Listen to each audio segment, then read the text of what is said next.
Hey, this is John Lee Dumas of EO Fire, and welcome to Master Leadership. Great leaders ask great questions, and this podcast takes you on a journey to master leadership with questions that matter to leaders who matter with your host, Lily Sanabria. Hi, this is Lily, and welcome to Master Leadership Through Crisis series, where we will connect with leaders worldwide to gain insights on important questions to help us navigate these rough waters. If you would like to participate as a guest, or if you have a question that you would like to ask, go to masterleadership.org/podcast. That's masterleadership.org/podcast for more information. Today we have the pleasure of speaking with Tim Ringgold. As a board-certified music therapist, Tim Ringgold studies and harnesses the power of music. He empowers individuals and groups to reach for music to increase focus, creativity, connection, and safely escape stress. Tim leads groups through interactive musical lectures and workshops to quickly lead them out of states of stress and into states of safety, connection, and eventually high performance. Personally, music led Tim through two separate traumatic experiences. He now helps others learn just how easy and fun it is to reach for music to help them optimize their work and home life so that they can not just survive, but thrive in a culture that suffers from digital distractions and harmful substances at nearly every turn. Tim leads by example, always humbly sharing his journey side by side with research to offer a hand to anyone suffering, saying, "I've been there too. And there's something that you already love that can help lead you out. Music. Let me show you how." Welcome, Tim Ringgold. How are you? Thank you. I'm doing well, Lily. Appreciate it. Well, we're so happy to have you on our podcast. Are you ready to pour into our listeners? Yeah, absolutely. All right, Tim. So tell us a bit about your path to leadership and what you're doing now. Sure. I started out a musician before I knew I was anything else. I sang my first solo when I was 4, and the arts and creativity and music was always my passion. A straight A student in music, always who's who in music in high school, sang for the Pope by the time I'm 16 years old, Wow. just charging into the world of music. An unquenchable thirst for music, an unquenchable curiosity for music. And it started out as a performer. Like many people in music, you start out doing it first. And along the way, you either got lessons and then decided to give lessons, and it might pivot to education. But not for me. There was a third shape on the wheel, if you will. And it was really the emotional, the therapeutic power of music that affected me the most and changed my life when I was 22. So when I was 22, my 5 best friends were murdered Wow. the night before the Oklahoma City bombing. Now, take you back in time. Wow. And you may remember waking up the next day and on, NBC and ABC and CBS, there's the federal building bombed out. And on the local channel, there was my best friend's house burned to the ground, and they're pulling body bags out. And we're all calling each other to figure out who was in the body bags because only 3 kids lived at the house, but they had 5 bags. It Oh my was gosh. hell. Oh, I wow. went to 5 funerals in 4 days. Oh my And goodness. I sang a song at each funeral, my way of saying goodbye to my friends, and my community embraced me for how healing it was for them. But it tore me up to do it. But Mm-hmm. fast forward to the night of the last funeral, I went and took in some live music for myself. And for the first 2 hours since I got the news, I found peace. Wow. So what was the time frame? That was 7 days. So Tuesday night, my friends are murdered. Wednesday morning, I wake up, I get the news. Groundhog's Day, in hell every day till the following Tuesday, I go see a show. Finally, that night, I find peace. And let me tell you, candidly, no amount of drugs or alcohol or porn or cable TV numbed the Did, pain all mm, week. And I tried all of them and I mhm. stacked them all. I did everything I could to numb out from that trauma, and nothing worked. But the music did. The music did. Wow. And so from that moment, I dedicated the rest of my life to teaching others and helping others to reach for music in their toughest times. Wow. That just became the purpose of my life. And so now, how many years later that is, my company provides over 200 hours of clinical music therapy to children, adolescents, adults, the elderly every month. And I travel the country speaking to organizations and individuals how to reach for music to relieve stress fast so they can get back to doing their best work. And particularly for people who are in a position of leadership, that's especially relevant because we can't lead from a position of reaction and reacting. We need to be in a mode of creativity and vision and have our executive functioning working. And when we're stressed, our best facets are offline, and music allows us to come back, be creative, respond, not react. And it allows us to do our best work fast. And so I'm privileged to be able to do that and teach others to do that in their daily lives. Wow, you're speaking to my heart. I mean, I love music. I wish I could play music. I can't sing, I can dance, but I appreciate music. Yes. You mentioned a couple of things. You mentioned Groundhog Day. And at the time of this interview, we're going through a global pandemic. And this is certainly no comparison to what happened and the tragedy that you went through. But it certainly has changed a lot of people's lives. So tell us how it's disrupted or changed your life. And how are you using music, or what are you using to help you through this time? Yeah, it's a great question. So for me personally, the way it's changed things around my world is first, most personally, we're homeschooling our kids now, right? It's like the school is providing a curriculum, but we're the ones, implementing Right, it. Now, my right. 13-year-old, who's going to be 14 on Saturday, she's a rock star, totally self-motivated. She's amazing, independent worker. Don't have to worry about her at all. What a blessing. My 8-year-old son, on the other hand, is really struggling with this Mhm, isolation, the lack of structure, with the change in structure, with the change in power dynamics and relationships between parents, and where's his teacher and why is his parents now his teacher and they're mhm, already his parents. So having to mobilize resources where we can't go mhm, to see somebody. So now we're having Zoom calls with the guidance counselor and Zoom calls with a therapist while trying to handle this on a day-to-day basis. It reminds me that there are so many people who were already redlining it with either mhm, trauma mhm. or depression or anxiety, self-harm, addiction before this crisis. We were already in an opioid crisis Right. before the COVID-19 crisis. We're losing, the numbers are so astronomically high to overdose and suicide that they're not believable. You just can't believe the numbers are real and that society was just moving along. But our lifespan, yours and my lifespan, has now gone down for the last 3 years in a row for the first time since the Spanish flu of 1918 Mm. because of overdoses and suicides. It's already that bad. And then we threw this on top of it.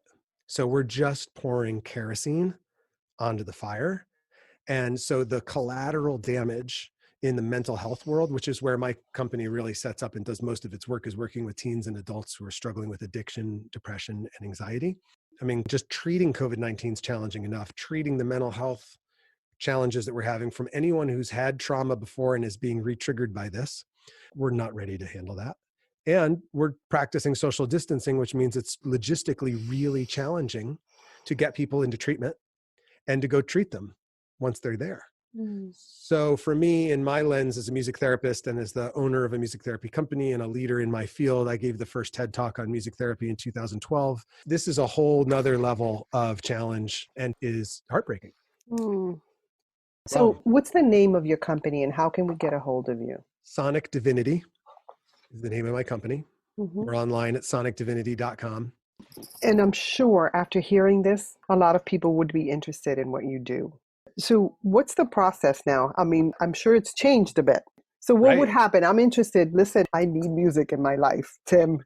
I forgot to answer. You did ask me, like, what am I doing personally to manage? And you had correctly assumed, how am I using music? One thing I've been doing, I'm on I think it's day 26. I'm doing Facebook Lives where I improvise. I just make up music with my acoustic guitars and a loop pedal in my studio, and I film it. And it's called Something to Comfort You. And so I think it's Something to Comfort You tonight will be, at the time of this taping, I think it's day 26.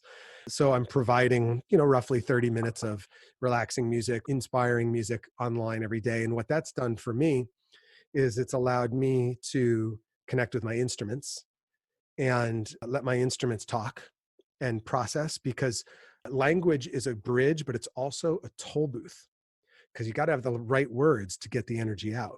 Right. So language isn't always the right tool. And particularly if you're going through something intense emotionally, you may not be able to form language in order to get it out. And you need other tools. And that's why music therapy is so powerful, because, forgive me, Hans Christian Andersen, who was it? The famous quote, "When words fail, music speaks."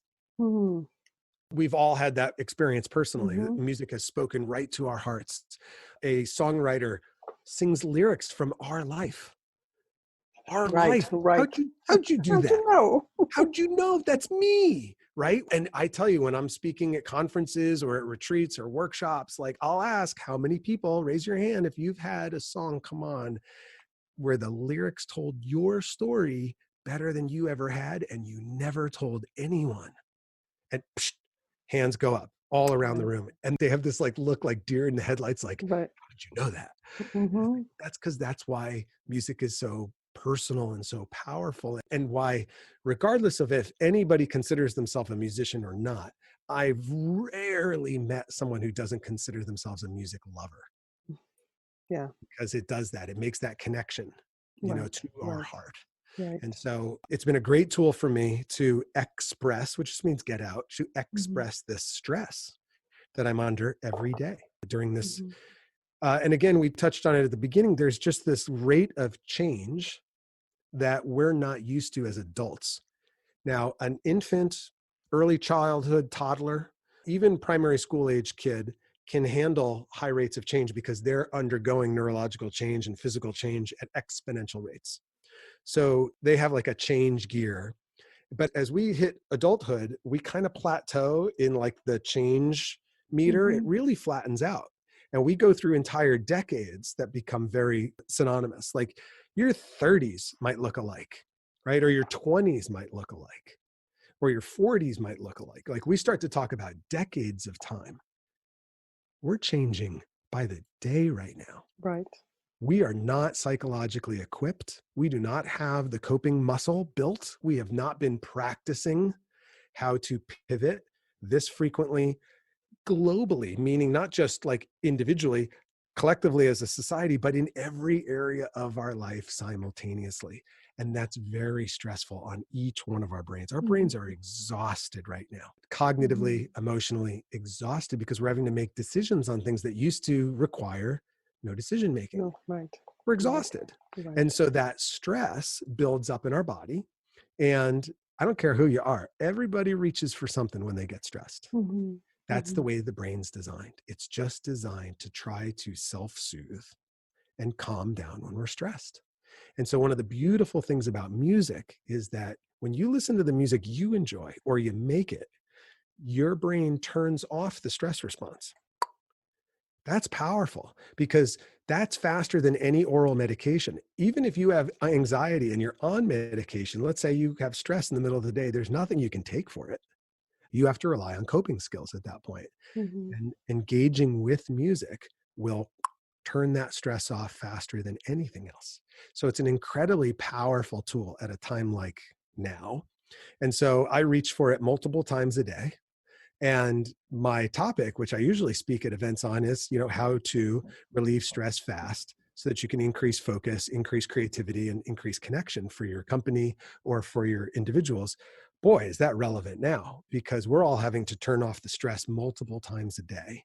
And the goal is to reach for music instead of the Netflix button or the phone or the fridge, right? I mean, parks are closed, but liquor stores and gun stores are open.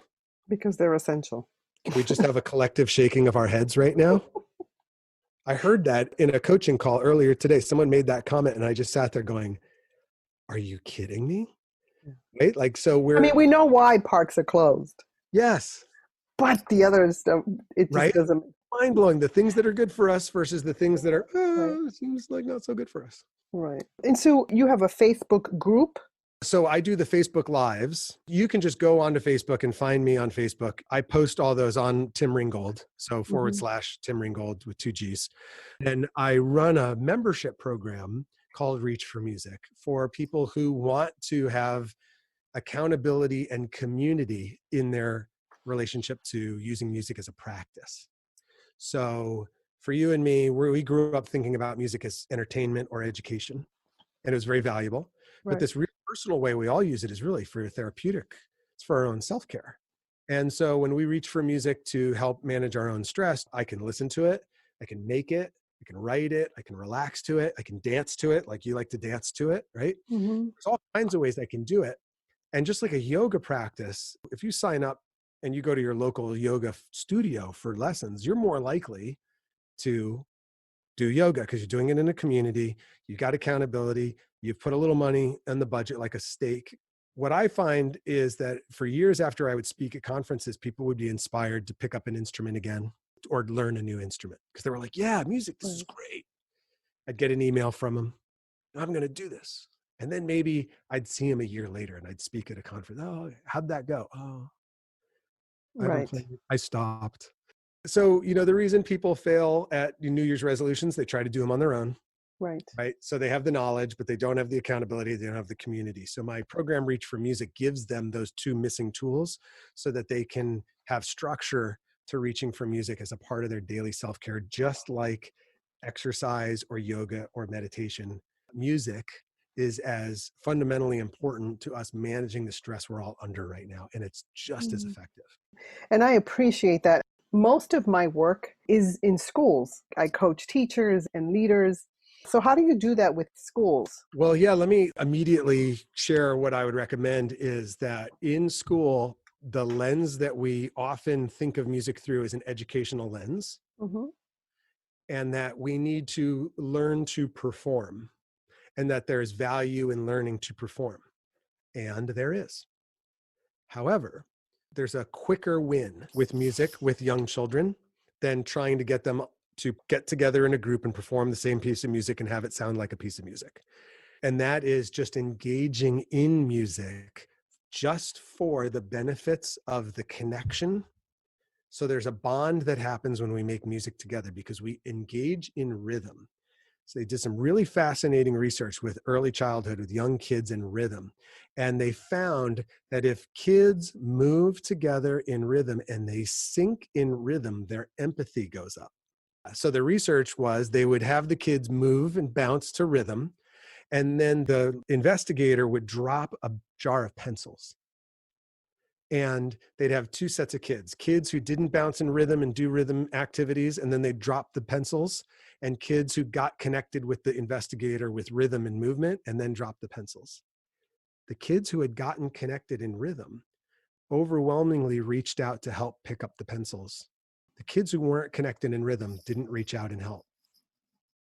So that's a fundamental thing that we teach in early childhood, which is this inner, personal connection, that you're not just an automaton in the universe, right? And there's other people around and it matters, and turn taking matters, and other people's feelings matter, right? We're kind of trying to explore that in early childhood with kids. Music teaches that automatically and facilitates that connection all by itself. You don't even have to tell the kids that's what you're doing. You just say, hey, it's rhythm time. Get a bunch of egg shakers, get them shaking egg shakers, get them clapping, get them hand tapping on their bodies, getting them bobbing in rhythm. And doing call and response songs is wonderful for attention span and for connection with no performance purpose. And I think that's one of the big mistakes we make in education when it comes to music, is we think it's all about this performance at the end of the semester, or that's the shining moment. And we're missing this value that happens when we spontaneously engage in music together. And that's why there are so many early childhood music programs like Music Together or Kinder Music or Sprouting Melodies, because the research shows that when you engage in music together, you create this connection, this bond that's very, very powerful and it's very immediate. It doesn't discriminate, and we all have it in us. So Hey leaders, stay tuned for the rest of the interview following this brief message. If you haven't downloaded your copy of the Master Leadership Journal, go to masterleadership.org/MLJ to get instant access and begin growing your leadership with questions that have been curated by top-level leaders. I've also included some cool extras for you at masterleadership.org/MLJ. When I think about what you're saying, we need it now, but we're going to need it after as well, because with even the words social distancing, I Right. never liked that. No, I'm always thinking, no, there's got to be a better way to say that. I agree. And, I thought that and, was a and good the way I insight. say it is physical distancing. Yes. We're going to need a lot of ways to reconnect. Yes. So we're going to need you, Tim. I think you're very wise in your distinction about social distancing versus physical distancing, because what I've noticed when I walk my dog is people avert their eyes. And what's interesting is that eye contact and physical distancing, they don't actually require fear, Mhm. right? And Right. so People look fearful. Yes. they look fearful, so they look away, right? And it's like, you looking away from me right now won't lower your chances of getting COVID-19 from me if I have it. Right. Or Our saying hello to me.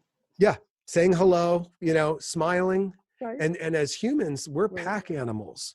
We run in groups. That's how we dominated nature, was because we figured out how to organize ourselves in groups. We're not meant to be isolated individuals. That's not the design.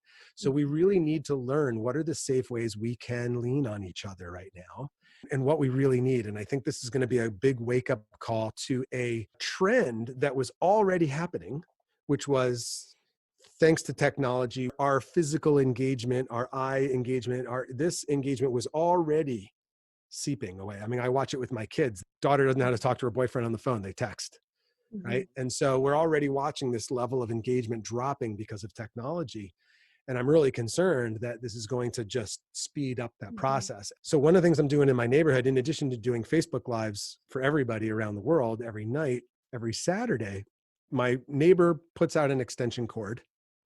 And on the curb, I set up my PA and my guitars and I play. And everyone within earshot comes out of their house, sits down on their front porch or on their grass or on their driveway or on the curb or in the street. And from splotches of distance away, we all come together for some live music. Oh, wow. We did it as a one-off thing. And at the end of the first one, people were so grateful and so appreciative. And they said, boy, I really needed this. I wish we could do this again next week. And it was like, well, we're not going anywhere. Right. So stick out an extension cord and, we don't have to be in a mosh pit, right? We can be spread way out and, But still connect. in a beautiful way. That's And so what we did is I played some live music and then I had everybody within eyesight introduce themselves by their first name. And the first week was, who are you and which house is yours? And the second week was, who are you and what do you love about living in this neighborhood? It was a little campy. Everyone was like, it feels like, I was like, don't worry, I'll own the awkwardness of this. I'll facilitate this. We see each other. What's your name? And what do you love about this neighborhood? And sure enough, all the teens showed up in the neighborhood. All the kids were there. All the parents were there. All the grandparents were there.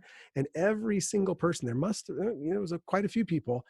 They shared what they loved about our neighborhood. And then as everybody started to share what they loved about our neighborhood, it reminded everybody else about what's awesome about our neighborhood, which was this list of things. And it got us all present to community and gratitude. Love it. Facilitated that connection. So Fantastic. we're gonna need a lot more of that going forward in, socially responsible, physically responsible ways. But we have to be thinking about how can we gather physically, because as a species, we've been gathering physically for tens of thousands of years. Right. So it's very unnatural for us to not gather, right? So this is really a challenge right now. And I think that's why I want to give a shout out to Zoom, because Zoom went from 10 million subscribers a month ago to 200 million subscribers in 30 days. Right. With a few problems. Glitches, right. Yeah, right. No problem. But That's a 20x growth in Right. 30 days with technology. And most of us didn't really notice it. It was just an annoyance or an Right. inconvenience. Right. That's phenomenal. So that's a beautiful win. That's what's allowing us to connect right now, coast to coast, That's right. And you're and in my so ear. I'm in your ears, right? So, and you're in my studio. That's right. And I'm very grateful for platforms like Facebook, because when I do a Facebook Live, someone grabs their phone and they can hit the Share heart or the like or the and, share. or You can share share. it. They can do watch parties and That's share it. right. They can hit heart over and over and over. And on my screen, I see, and everybody else sees, these bubbles of That's love right. That's going right. up the screen. And I know in that moment, that person's heart and my music are connected. And I don't know where they are. They could be anywhere. That's great. That's Yeah. amazing. And so I think it's important, those of us who are old enough to really marvel in that and not take that for granted.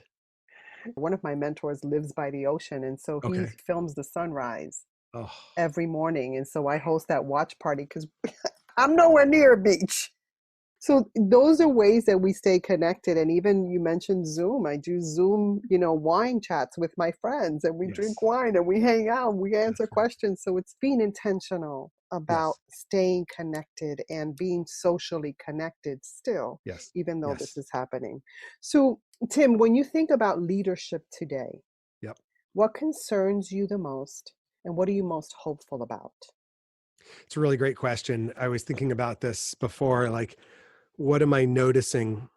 So I'm a big fan of Jim Collins and John C. Maxwell. And so thinking of the concept of the servant leader, what I'm noticing I'm inspired by today are leaders who are serving first right now. And they're coming from a place of service and generosity, first and foremost. Mhm. They're letting their teams work out the details, and they're staying focused on staying present. Mhm. And I think that's really very important, because anyone who thinks they can predict the future is lying. It's inauthentic. Right. None of us have any idea what a month from now is going to hold. That's an unprecedented statement in history. It's never Right. been that way. Right. So leaders who are forecasting the future, it's inauthentic. And Right. we all know that at a deep level. Like, you cannot possibly be forecasting responsibly unless it's based on data that you have, and you may or may not even have any data to support optimism, pessimism, anything. But Mhm. right now, today, this week, how can we show up and serve our people?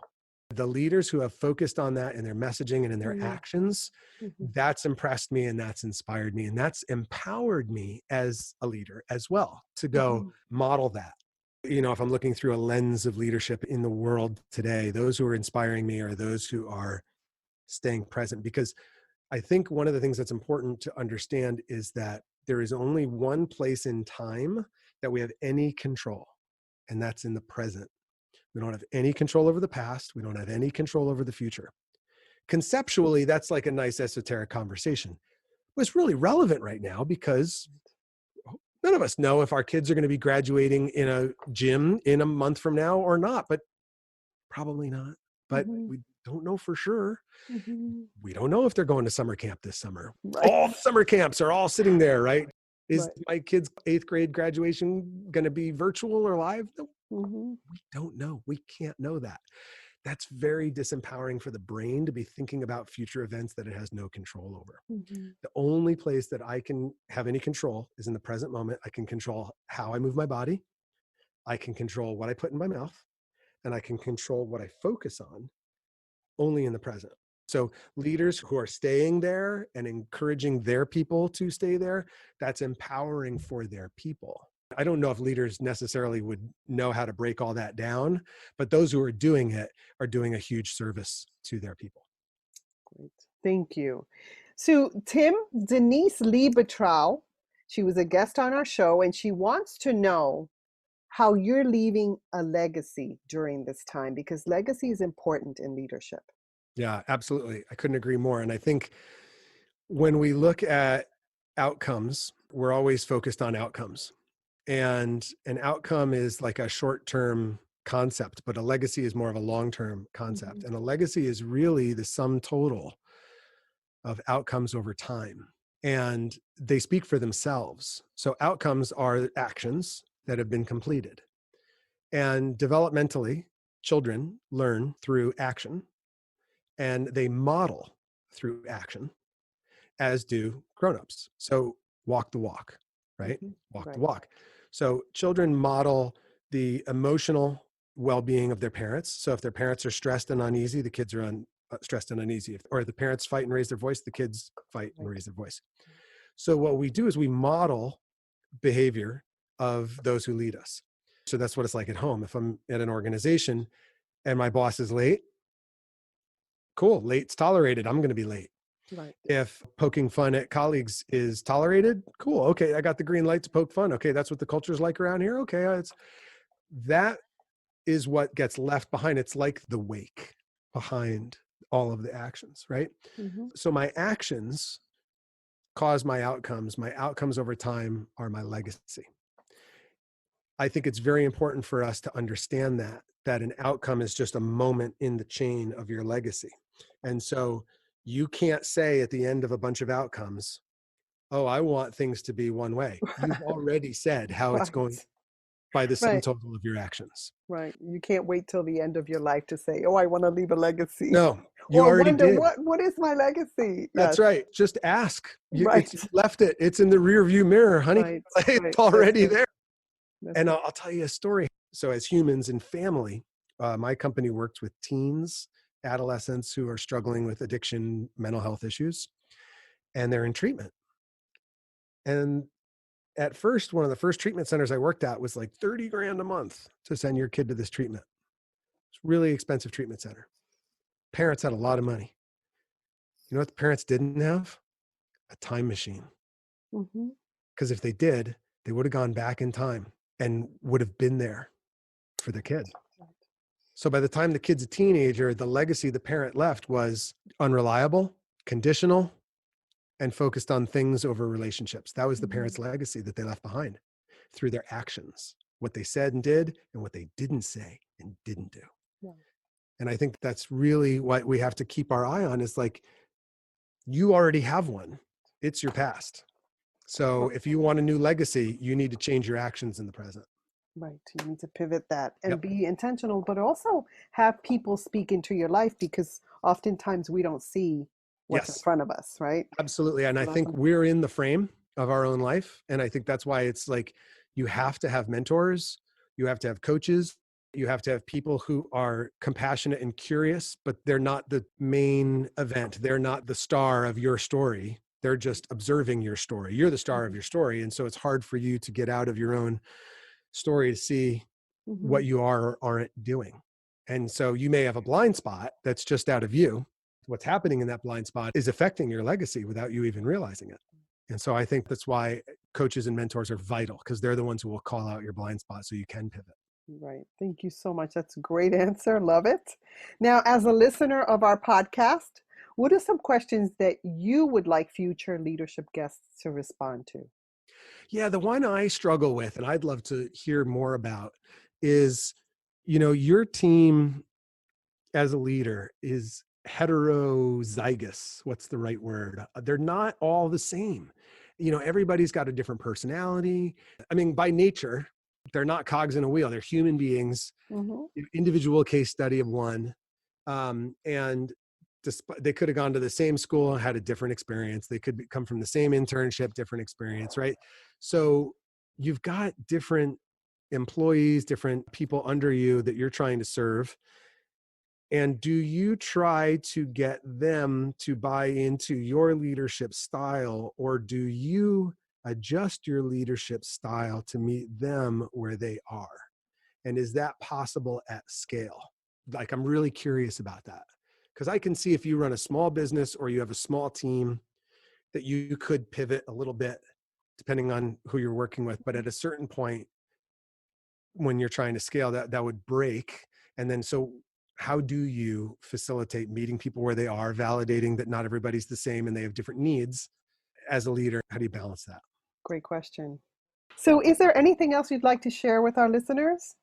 I just want to empower people to embrace the musician inside of them. What you've learned as a kid growing up is a myth about music.